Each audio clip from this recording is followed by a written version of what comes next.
नमस्कार दोस्तों, हमारी आज की कहानी का नाम है तकलीफ़। जानकी काकी, आप मसाला और चटनी पीस देंगी? दीक्षा ने मेड से पूछा तो उसने इनकार कर दिया। नहीं बहू रानी, तुम्हारी सासू जी को पता चला कि मैंने तुम्हारी मदद की है तो वो बवाल कर देंगी। कौन ठिकाना, मेरी पगार ही काट लें। ना बहू रानी, मुझे माफ़ करो। जानकी ने हाथ जोड़ लिए। अरे ना काकी, आपको हाथ जोड़ने की ज़रूरत नहीं है। हम समझते हैं आपकी मजबूरी। आप जाइए, हम धीरे धीरे कर लेंगे। दीक्षा ने काकी का हाथ पकड़ लिया। अब आप सोच रहे होंगे कि ये दीक्षा भी अजीब है, मसाला ही तो पीसना है, खुद पीस ले, मेड को क्यों कह रही है? तो इसका जवाब है कि मसाला मिक्सी में नहीं, सिलबट्टे पर पीसना है। और साथ ही हरी मिर्च और धनिया की तीखी चटनी। अब आप समझ ही गए होंगे कि दीक्षा क्यों मसाला और चटनी मेड से पीसने के लिए कह रही थी। दीक्षा को भी अच्छे से आता है मसाला और चटनी पीसना, लेकिन इस समय दीक्षा 5 महीने की प्रेग्नेंट है और बड़े पेट के साथ नीचे बैठकर सिलबट्टा इस्तेमाल करना कितना मुश्किल होता है। दीक्षा ने सूखा मसाला और चटनी का सारा सामान लिया और सिलबट्टे के पास किसी तरह बैठकर पीसने लगी।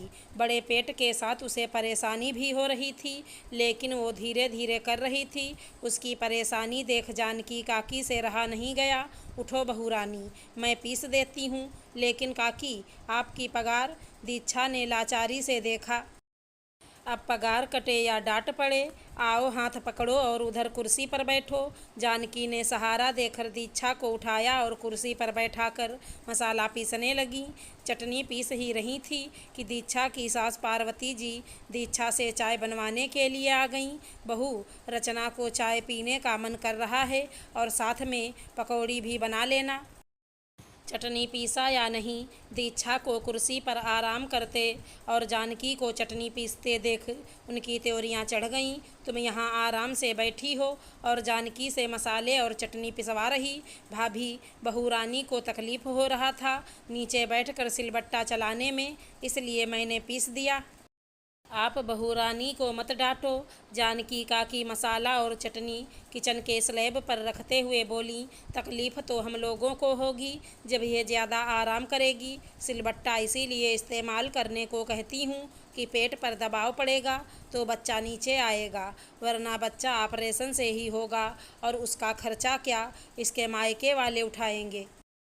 पार्वती जी मुँह बनाते हुए बोलीं। भाभी, छोटा मुँह बड़ी बात। फिर तो रचना बहिनी से भी आप सिलबट्टा चलवाया करो, क्योंकि पेट से तो वो भी हैं और उसके तो दिन भी नज़दीक आ रहे। 7 महीने से उसे बिस्तर से नीचे सिर्फ ज़रूरी काम के लिए ही उतरते देखा। अगर उसका ऑपरेशन से बच्चा हुआ तो खर्चा आप उठाएंगे या फिर उसके ससुराल वाले? जानकी काकी में आज न जाने कहाँ से इतनी हिम्मत आ गई कि उन्होंने पिछले महीनों से जो देख रही थी वो बोल दिया। जानकी, बहुत ज़्यादा बोल गई हो। बहू रानी की हितैषी बनने की ज़रूरत नहीं, हम लोग हैं अभी। पार्वती जी गुस्से से बोली। हितैषी? देख रही हूँ अच्छे से। बहू और बेटी दोनों का किस तरह ख्याल रखा जाता है मुझे भी दिखता है। साहेब और भैया यहाँ रहते नहीं हैं, इसलिए आप बहू पर अपनी हुक्मदारी चला रही हो। वो लोग होते तो शायद अब तक। जानकी काकी बोलते बोलते रुक गईं, क्योंकि सामने अशोक जी खड़े थे।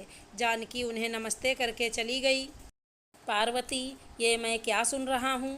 तुम बहू से इस अवस्था में भी सिलबट्टे पर मसाला पिसवा रही? जानकी और पार्वती जी की तेज़ आवाज़ सुनकर अशोक जी सीधे वहीं आ गए। अरे आप कब आए? आइए, आप कमरे में चलिए, मैं बहू से कहकर चाय पकौड़ी बनवाती। पार्वती जी पति को सामने देख सकपका गईं और बात को टालने की गरज से उन्हें कमरे में चलने को कही और इशारे से दीक्षा से कहा कि चाय और पकौड़ी जल्दी से बनाए। कमरे में पहुंचकर अशोक जी एक तरफ अपना बैग रखते हुए बोले, तुमने मेरी बात का जवाब नहीं दिया। अजी, आप परेशान ना हो, जानकी कुछ भी बोलती है। आप पानी पियो। पार्वती जी ने पानी का गिलास आगे बढ़ा दिया। बात को टालने की कोशिश मत करो। मैंने तुमसे उस दिन भी कहा था कि मिक्सी मंगवा लो, बहू को आराम की ज़रूरत है। अशोक जी ने नाराज़गी से कहा, मैं बहू की कोई दुश्मन तो हूँ नहीं, जो कर रही उसके भले के लिए कर रही। अगर घर का काम नहीं करेगी तो डॉक्टर फिर चीर फाड़ करेगा और खर्चा भी बढ़ जाएगा, इसलिए मैं उससे यह सब करवाती।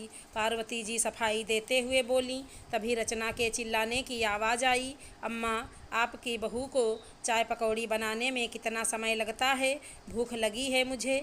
जितना जानलेवा प्यार बहू पर लुटा रही हो, उसका एक हिस्सा अपनी कामचोर और आलसी बेटी पर भी लुटा देती। काम ना करना पड़े इसलिए प्रेगनेंसी पता चलते ही यहाँ आ गई और दिन भर बिस्तर पर बैठकर हुक्म चलाती है। मैं और मयंक बाहर रहते और तुम बहू को ऐसे परेशान कर रही हो। ये तो बहू के संस्कार हैं जो उसने अपनी तकलीफ़ ना मयंक को बताई और ना ही अपने मायके वालों को। उस जानकी को भी बहू की तकलीफ़ दिखी, लेकिन तुम्हें नहीं। अशोक जी की बातें सुन पार्वती जी की बोलती बंद हो गई। आज सभी को बहू की तकलीफ़ दिख रही, लेकिन मैं भी यही सब झेल रही थी, तब नहीं दिखाई दी आपको मेरी तकलीफ़। पार्वती जी को अपना दर्द याद आ गया।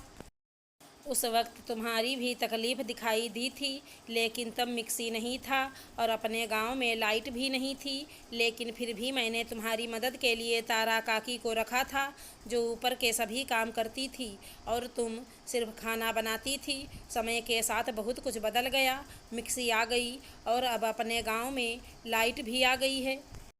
तुम्हारे आसपास बहुत कुछ बदल गया, लेकिन तुम अभी भी वहीं अटकी हो कि मैंने सहा तो मेरी बहू भी सहेगी। अशोक जी ने पार्वती जी को उनकी गलती बताई। सही कहा आपने, पता नहीं क्यों मैं अपनी सास की तरह खड़ूस सास बन गई। इस सोच से बाहर ही नहीं निकल पाई कि बहू को अपनी तरह तकलीफ़ नहीं सहने दूंगी।